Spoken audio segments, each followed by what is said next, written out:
අලියලවන්නගේ මගේ මාත්‍යා තාම කැලේ. එයා එනකම් මම මේ රහස පරිස්සම් කරනවා. මගේ මාමන්දියගේ මේ තානම් බැඳීම තව කොච්චර කල් යයිද? යම්කෝ එනම් කතාවට මම කසාද බැඳලා දැන් අවුරුදු 2ක් විතර ඇති. මගේ මහත්තයා සුමිත් හරිම හොඳ මිනිසයා. හැබැයි යාට ජීවිතේ වෙඳින්න වෙලාවක් නැහැ. අපි ජීවත් වුණේ වන්නේ ඈත ගම්මානයක. ජීවිතේ ගෙවන්න අපි කලේ හේන් ගොවිතැන්. සුමිත් හරි මහන්සි වුණා. දවල් දවසම හේන වැඩ කරලා සෑට තේට ගෙදරින්න ලැබුණේ නැහැ. මොකද මේ පැත්තේ අලි කරතුරේ හරිම වැඩි. අස්වැන්න කිට්ටවනකොට රෑ 11 වෙනකම් පැල් රැකින්න ඕනේ. ඉතින් සුමිත් හැමදාම රෑ 7-8 වෙද්දි කාලා බීලා ලාම්පුවත් අරගෙන හේනට යනවා. එයා ඉන්නේ පහෝද උදේට. ගෙදර ඉතුරු වෙන්නේ මමයි මගේ නැන්දම්මයි මාමන්දියයි විතරයි. නැන්දම්ම ගැන කියනවා නම් එයා වයසක වුණාට හරිම කඩිසරයි. හැබැයි රෑට එයාට ඉක්මනටම නිින්ද යනවා. බෙහෙත් බොන නිසා වෙන්නේ නැති. නිකම්ම නෙවෙයි හොඳට ගොරව තමයි එයා නිදාගන්නේ. ඉතින් රෑ 8-5 වුණාම මුළු ගේම පුදුම පාළුවක් දැනෙන්නේ. අන්න ඒ පාළුව මැද්දේ තමයි මගේ හිතේ මේ නොසන්සුන්කම ඇති උනේ. මාමන්දියා එයාගේ නම සිරිසේන වුණාට ගමේ කවුරුත් කිව්වේ සිරා මාම කියලා. වයස අවුරුදු 55ක් විතර වුණාට මිනිහා තාම යකඩයක් වගේ හයියයි. ඉස්සර හමුදාවේ වැඩ කරපු නිසාද මන්ද ඇඟපත තාම කෙලින්. සුදු කොණ්ඩයක් දෙකක් තිබුණාට එයාගේ පෙනුම හරිම ගැඹීරයි. ඇස් දෙක හරිම තීව්‍රයි. මම ගෙදරට ආපු මුල් කාලේ ඉඳන්ම මාමන්දියා මට සැලකුවේ එයාගේ දුවෙක්ට වගේ. ඒ ටික කාලයක් යද්දී මට දැනෙන්න ගත්තා එයා මන් දිහා බලන විදිහේ මාත් එක්ක කතා කරන විදිහේ පොඩි වෙනසක් තියෙනවා කියලා. නරක විදිහට නෙවෙයි ඒත් නිකම් මගේ හිතේ ගැඹුරම තැනට දැනෙන විදිහට. මේ සිද්ධිය පටන් ගත්ත මීට මාසයකට විතර කලින් දවසක. එදා දවසම අහස කළු කරගෙන තිබුණේ. මහා මුසල පාට පරිසරයේම තිබුණා. සුමිත් එදා රැත් හීනරියන්න ලෑස්ති වුණා. මැනික අද නම් හොඳටම වහින්න වගේ එන්නේ. මම යනවා. පරිස්සමෙන් දොරවල් වහගන්න. සුමිත් මගේ නළල ඉඹලා එහෙම කියලා කුඩෙත් තරම් අඳුරට මැකී ගියා. සුමිත් ගියාට පස්සේ මට දැනුනේ මහා ලොකු තනිකමක්. එළිය හුලක හමන සද්ද හරිම බය හිතෙන සුළුයි. ගස්වල අතු එකිනෙක ගැටෙන සද්ද නිකන් කවුරු හරි කෑ ගහනවා වගේ. මම කුස්සියේ වැඩ ඉවර කරලා සාලෙට එද්දි නැන්දම්ම කාමරයට ගිහිලා ඉවරයි. විනාඩි 10ක් යන්න ඕනේ නැහැ. එයාගේ ගොරවන සද්ද ගේ පුරාම ඇහෙන්න ගත්තා. මාමන්දිය එතකොට හිටිය සාලේ පුපුවේ වාඩි වෙලා බුලත් විත කපහප. එයා සරම විතරයි ඇඳගෙන හිටියේ. උඩට ඇඳමක් දාගෙන හිටියේ නෑ. එයාගේ පෙනුම වෙනදට වඩා අද හරිම නිහඬයි වගේ මට දැනුණා. ලාම්පු එළියෙන් එයාගේ මෝනේ වැටුණු සෙවණල නිසා එයා දිහා බලන්නත් මට මොකක්ද චකිතයක් ආවා. "දුව, තාම නිදාගන්න යන්නේ නැද්ද?" මාමන්දිය ගැඹුරු කටහඬින් ඇහුවා. එයාගේ කටහඬේ තිබුණේ අමුතුම තැම්පත්කමක්. "නෑ තාත්තේ, මම මේ දොරවල් වැහුවද බලන්න ආවේ. අද හරිම හුලගයිනේ."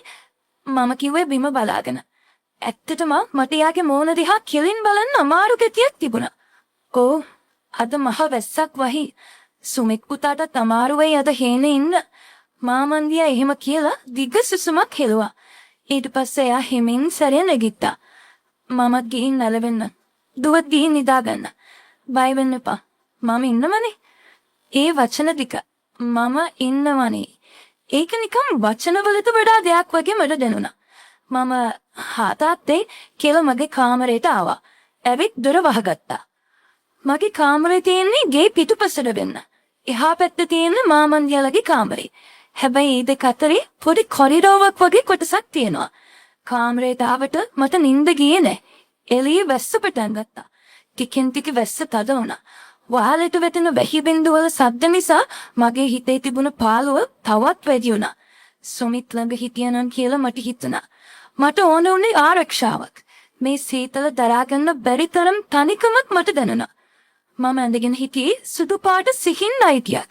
ඒක පරණ වුණාට මගේ ඇඟට හරිම පහසුවක් දැනුණ ඇඳුමක්.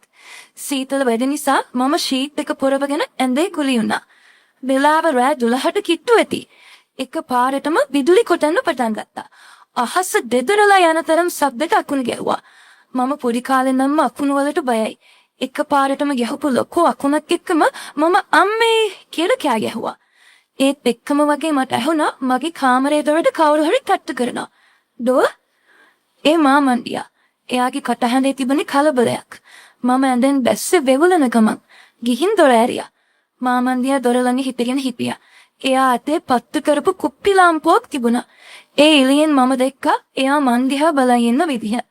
එයාගේ ඇස්වල තිබුණ බයක් නෙවෙයි, දරා ගන්න බැරි තරම් ලොකු සෙනෙහසක් සහ ආරක්ෂාවක්. "ඇයි තාත්තේ?" මම ඇහුවා. මගේ කටහඬත් වෙවුලනවා. මට ඇහුණ දුව කෑ ගහනවා. "අකුණට බය වුණාද?" එයා ඇහුවේ මගේ මූණ දිහාම බලාගෙන. "ඔව් තාත්තේ, මේ අකුණ සද්දට මට හරි බයයි." මම කිව්වේ පපුවට අතක් තියාගෙන. මාමන්දිය එකපාරටම කාමරේ ඇතුළට එබුණා. කාමරේ ජනේලෙ හොඳට වැහුවද? හුළඟ සරයි. මම වැහුව තාත්තේ. ඒත් අර උද්ද පොඩි කවුළු ඇරලද මන්දා. මම එහෙම කිව්ව නිකම්මයි. ඇත්තටම මට ඕන උනේ එයා මේ වෙලාවේ යනවටද නැත්නම් මද තනිකම මකන් එයා ළඟ ඉන්නවටද කියලා මටම තේරුනේ නෑ. "එන්න මම බලන්නම්."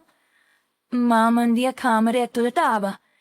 එයා කාමරේට එද්දී මුළු කාමරේම පිරුණා වගේ මට දැනුනේ. එයාගේ පිරිමි පෞරුෂය කාමරේ තිබුණ සීතල හුළඟත් එක්ක මුසු වුණා. එයා ජනේලේ ළඟට ගිහින් ඒක පරීක්ෂා කළා. මම දොර ළඟම හිටගෙන එයා දිහා බලන් හිටියා. එයා ජනේලේ අබුල තද කරලා මන් දිහාට හැරුණා. ලාම්පුව මේසෙ උඩින් තිබ්බ එයා මන් දිහා ආයෙ බැලුවා. මේ පාර බැල්ම හරිම වෙනස්. ඒක නිකන් මගේ හිත ඇතුළටම විනිවිදගෙන යනවා වගේ බැල්මක්. එයාගේ ඇස් මගේ මූණ නතර වෙලා තිබුණා. "තාම බයද?"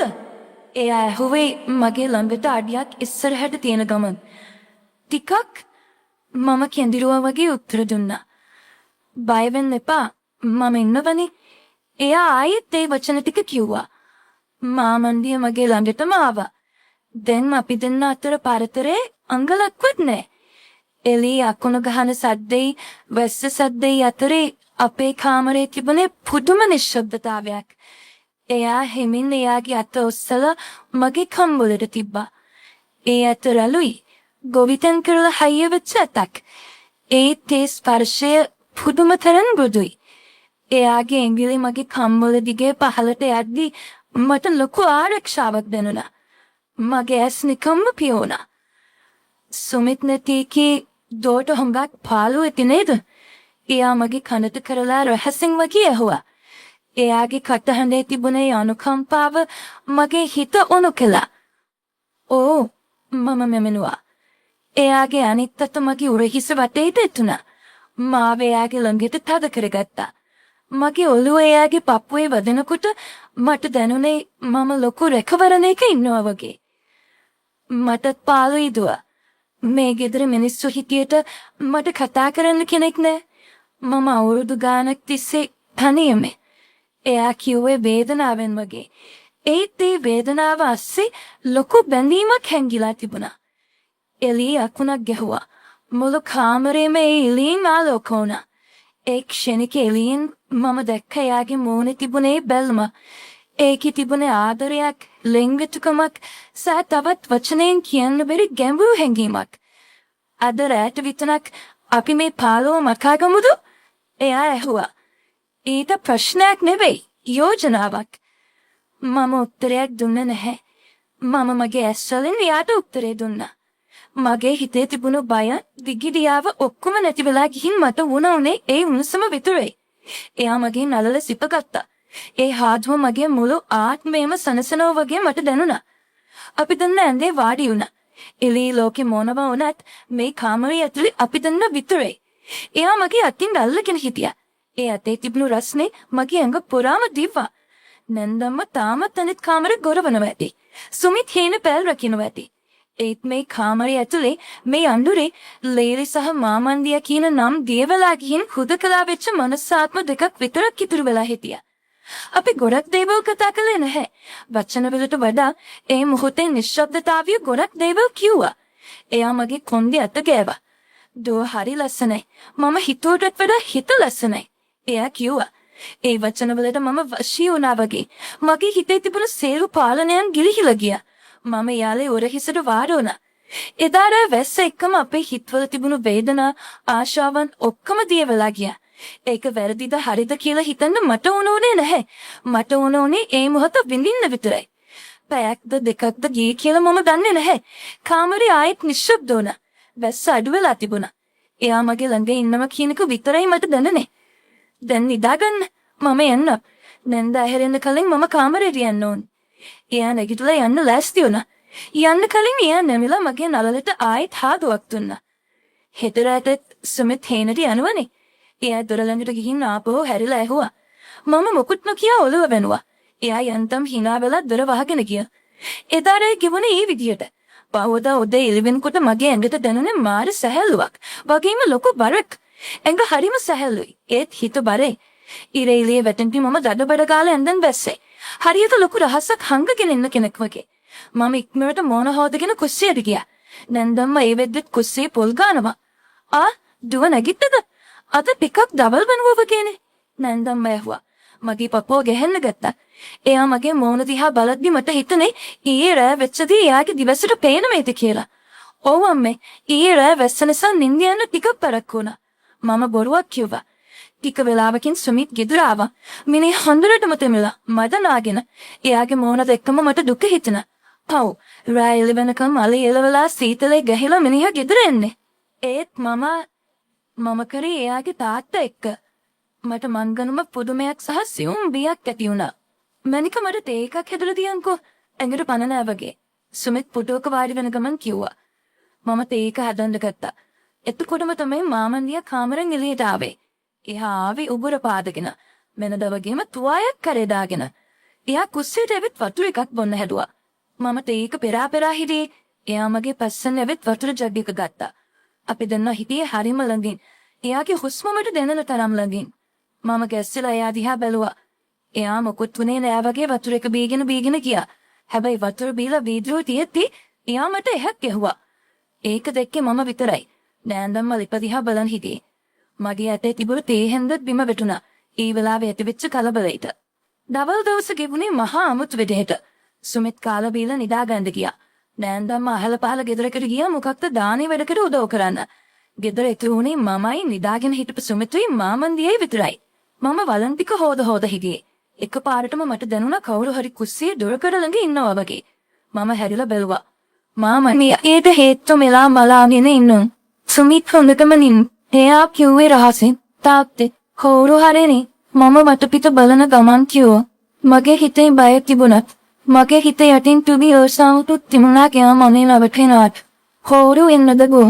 නන්දම්ම එන්න හවස් මේ. එයා කුස්සිය ඇතුළට ආව එමෙත් මම හොද හිටපු මලක් ටික දිහා බැලුවා නෙවෙයි මගේ ළවට ඇවිත් මගේ ගොරේ සිට අත තිබ්බා. මම දැන් ගෙවුණා මේ දවල් වෙලාවේ. ඇතුලේ සුමිත් මිදාගෙන තිබ්බේ මෙහෙම කරන එක කොච්චර අවදානම්ද? ඒකේ අවදානම නිසාමද මන්ද මට දැනුණු හැදීම දෙගුණා. ඒයිර උඹට හොදට නින්ද ගියාද? එයා මගේ කන ළවට කරලා ඇහුවා. කොහෙ නිදාගන්නද තාත්තේ? මට බයයි. බොරු තරහක් මවාගෙන කිව්වා. බය වෙන්න එපා. මම ඉන්නමනේ. එයා හේරා කියපු කතාවම ආයෙත් කිව්වා. විනාඩියක් විතර අපි එහෙම හිටියා. කොස්සේ ලිපේ දර පෙච්චෙන සද්දේ. සුමිත් කාමරේ බොරවන සද්දේ ඇරෙන්න වෙන සද්දයක් නැත්. අපි වචන නැතුව ඇස් වලින් ගොඩක් දේවල් හොමාරු කරගත්තා. එකපාරටම වත්තේ බේට්ටෝ ආරෙන සද්දේ අහුණා. මාමන්දියා විදුලියක් මගෙන් යැටුන. අම්මා එනවා වගේ. එයා නිකම්ම වතුර දුන්නෑ වැඩි එකක් රොදපාම. මම ආයෙත් වලන් හොදන්න ගත්තා. මගේ පපුව දක ගාලා ගැහෙනවා. අපි අහුණා නම් ඉවරයි. ඒතේ මුතේ මට තේරුණා මම මේ ගේම් එකට රම්බහි මෙලා කියලා. හවස සුමිත් නැගිට්ටා. තේ බීලා පැයට හේනට යන්න නැස්ති වුණා. අදත් පහස කළු කරගෙන එනවා. වට හිතුනේ සෝබාදහම් අපි දෙන්නට එකතු වෙන්න උදව් කරනවා වගේ කියලා. මැනිකක් අද නම් එද්දි පරක්කු වෙයි අන වැට කඩලා ආලේ. ඒක හැදන්නත් ඕනේ. සුමිත් කිව්වා. පරිස්සමෙන් යන්න. මම දොරවල් හොඳට වහගන්නම්. මම සුවිත්ත සමබම්. එයා යද්දි මගේ හිතේ තිබුණේ දුකක් නෙමෙයි නැවසිලා. රෑ වට බෙද්දී සුපුරුදු විදියට දී පාළු වුණා නැන්දම්ම බුදුන් බඳලා කාමරේට ගියා. එයාගේ කාමරේ දොර වැහෙන සද්දේ මට රැහුනේ දිව්‍ය ලෝකේ දොර ඇරෙනවා වගේ. මම මගේ කාමරේට ළමිත් ඇඳේ වාඩි වෙලා හිටියා. අද මම ඇඳට වඩා ටිකක් ලස්සන රෝස පාට නයිටියක්. මම කණ්ණාඩියෙන් මගේ දිහා බැලුවා. මගේ ඇස් දිලිසෙනව කම්මුල් රතු වෙලා. මම වෙනදා හිටපු අහිංසක ගෑණි නිවේදන්. මම ආදරයක්. සෙනෙහසක් පරාපරක්ත මෙන ගැහැණියක්. වෙලාව 9. 10. මාමන්දියා තාම නෑ. මට කේන්ති යන්නක් පටන් ගත්තා. එයා ඉන්මි නැද්ද? මම ජනේනෙන් ඉලිය බැලුවා. මුළු වත්තම කරවල. වැහයෝ කෑ ගහනවා. තාමනේ මම ගෙස්සලා හැරුවා. එයා දොරකඩ. අද ක්‍රම්පුවක් නෑ. එළියේ හද එළියේ යාන්තමට කාමරේට වැටිලා තිබුණා. මම හිතුවේ තාත්තා ඉන්නේ නෑ කියලා. මම නොදැනීම වගේ ඇහුවා. ඒක මගේ හිතේ තිබුණු දුක සහ කේන්තිය එකතු වෙච්ච වචන ටිකක්. මාමන්දියා hina වුණා. අඳුරේ වුණත් මම දැක්කා එයාගේ මූණේ තිබුණු සතුට. මම එනකම් මග බලාගෙනද හිටියේ. ඒව කාමරේ දොර අගුල් දාන ගමන් ඇරුවා. නැතෝ මම බයෙන් හිටියේ. එයා මගේ ළඟට ඇවිත් මාව කෙලින්ම මෙත්තේට හේත් කළා නෙවෙයි මගේ හත් දෙකෙන් වළගත්තා. උඹ අද ගොඩක් ලස්සනයි දෝ. එයා මගේ රඳුම දිහා බලන නෙවෙයි මගේ ඇස් දිහා බලනයි කිව්වේ. මේක දැක්කම ඕනම කෙනෙකුගේ හිත පිරෙනවා. ඉතින් තාත්තගේ හිත පිරුණද මම දන්නේම නැතුව එහෙම රහුවා. එයාට ඒකට hina ගියා. "බාබින් මේ මට නනින්නේ හායි තරණ මෙලාවන්." එයා මගේ මූණ අත් දෙකෙන්ම අල්ලගත්තා. අපි දින්නගේ ඇස් හැකිනිට යවුණා. අපි මේ කරන දේ නේද තාත්ති වැරදි. මවායට හෝ වැරදි දේ තමයි රසම දෝ. අනික අපි කාටවත් කරදරයක් කරන්නේ නෑනේ. අපි අපේ පාළුව මකා ගන්නවා විතර. එයා දාර්ශනික උත්තරයක් දුන්නා. ඒ උත්තරේ හරිද වැරදිද මම දන්නේ නෑ. ඒත් ඒ වෙලාවේ මට ඕන වුණේ ඒ උත්තරේ පිළිගන්න. එයා මාව ඇනේ ඉඳවලා. එයා මගේ ළඟින් වාඩි වුණා. මම එයාගේ ගුරුහිසට ඔළුව තෙම්බා. මම එයාගේ කාන්දි අත ගැව්වා. සුදු වෙච්ච කිස්මස් අතරේ මගේ අගිනි අග්නි රියාවස් පියාගත්තා. උඹේ නන්දම්ම කවදාවත් මෙහෙම මගේ ඔළුව අත ගාලා නෑ. එයා කිව්වේ ලොකු වේදනාවකින් දැනෙත් මේ ආදරේ කියන්නේ මොකක්ද කියලා මම දැනගත්තේ උඹ ගෙදරට ආවට පස්සේ. ඒ වචන ටික මගේ හිත උණු කළා. මට එයා ගැන අනුකම්පාවක් ඇති වුණා. ඒ අනුකම්පාවත් එක්කම මගේ හිතේ තිබුණු බැඳීම තවත් වැඩි වුණා. එයා මාව එයාගේ පුපියට තුරුන් කරුණා. දැන් නැති ආදරේ කළා. මට දැන් ඕන මේ වුණුවම විතරයි. එයාගේ කොටහඬ බරවුණා. අපි අතරේ සිද්ධ වුණේ වචන වලින් කියන්න බැරි තරම් සියුම් ඒ වගේම ප්‍රබල හැලීම් හුවමාරුවක්. ඒක කායික ආශාවකට එහා ගියපු ආත්මීය බැඳීමක් වගේ මට දැනුණා. එයාගේ ළම ඉබ්නේ මට ලෝකේ අනිත් හැම ප්‍රශ්නයක්ම අමතක වුණා. පෑදානක් අපි රිහිම තුරුන් වෙලා හිටියේ. ජනේලෙන් එන හොලබ දැන් හරින සීතල.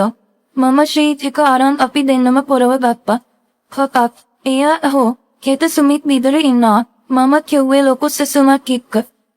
ඕනේ හෙට පොයනේ. එයාපත් ඒක අමතක වෙලා තිබුණේ. එහෙනම් හෙට දවල්ට බලමු. සුමිත් හවසට පන්සල් යනවනේ අම්මා එක්ක මම පුදුම වෙලා එයා මේ කොච්චර දිහා බැලුවා. මිනිස්සයා දුරට ප්ලෑන් කරනවද? තාත්තා පන්සල් යන්නේ නැද්ද? මම උකටද පන්සල් යන්නේ? මගේ බිව්වේ ලෝකේ තියෙන්නේ මෙතනින්. එයා මගේ අත තදින් අල්ලගෙන කිව්වා. එයා පාන්දර 3ට විතර යන්නේ ගියා. එයා ගියාට පස්සේ මම ඇදේ කනුවම. මුළු කාමරේම තාම තියෙන්නේ එයාගේ මතකේ. මම කොට්ටේ තුරන් කරගත්තා. අත දැන් සුමිත් ගැන හිතන්නවත් වෙලාවක් නැහැ. මගේ මුළු ලෝකෙම දැන් පාලනය කරන්නේ සිරාමාම්. මේක කුතනින් කෙලවර වේද මම දන්නේ නැහැ. සමහර විට අපි රමුවේ. සමහර විට ගමම දැනගන්නේ. එදාට මට ගමේ ඉන්න බැරිමේ. ඒ දේ වෙනකම් මේ ලැබෙන සතුට සහ සැනසීම මම අතහරින්නේ නැත්. දැනෙත් ජීවිතේ එකපාරක් හරි Tamante දැනෙන විදියට Tamande හිත ඉල්ලන විදියට ජීවත් වෙන්න ලැබෙනවා නම් ඒක තමයි මේ වෙලාව කියලා මම හිතාගත්තා. හෙට පොයනාස් මම සිල් ගන්න දවස ඒත් මගේ හිතේ තියෙන මේ වෙනමම ලෝකයක්. හෙට දවල්ට ගෙදර කවුරුත් නැති වෙලාවට සිද්ධ වෙන්නේ යන බේ යන හිත මම නැස්පියාගත්තා. අලි ඉලවන්න ගිය මගේ මහත්තයා තාම කරේ. එයා එනකම් මම මේ රහස පරිස්සම් කරනවා. මගේ මාමන්දියගේ මේ තහනම් බැඳීම තව කොච්චර කාලයයිද? ඒක කාලය විසින් විසඳු.